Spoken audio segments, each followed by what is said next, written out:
群山围绕稻田，这样的世外桃源就在花莲富源村。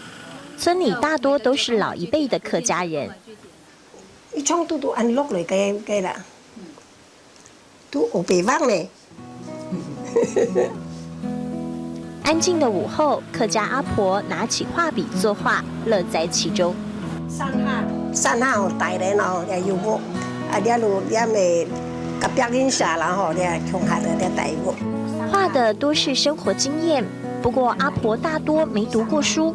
他們形容剛開始畫筆比鋤頭還要重。我你講壓筆比壓地頭較重啦，我地頭壓起來唔免數字啊，壓起來我就聽下骨落去啊。你筆壓來你畫圖的時愛數字愛按哪樣啊？那时候我也看到我们这边的阿婆们哈，我看到他们把这些孩子、孙子，送上学以后，就开始在等他们放学。所以我在路上常常看到这些阿婆们这边晃来晃去，不知道干什么。所以我那时候找到一个我们的班长哈，也就是刚刚过世还不到半年的这个陈凤妹班长，就问他们能不能组一个画班，大家来画画。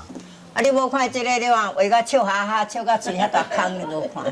回忆起当年参加的场景，阿婆们话匣子一开，聊不完。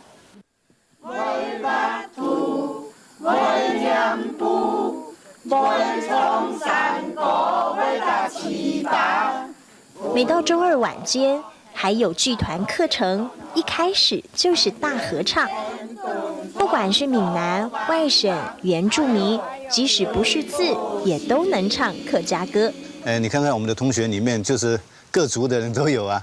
所以我们小时候就是你多少会讲一点闽南话，多少讲点客家话，多少还有讲一点阿美族的话，连布农族的话我们都会讲。不能有表情对吧？你要看这个看。情绪肢体训练，老人家学得有模有样。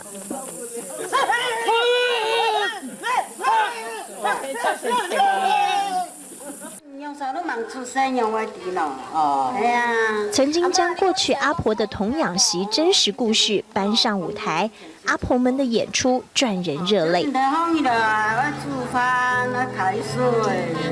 粉墨登场，阿婆演出自己的过去时光，也为现在的自己活出精彩人生。人生如戏，阿婆的半生清苦搬上舞台。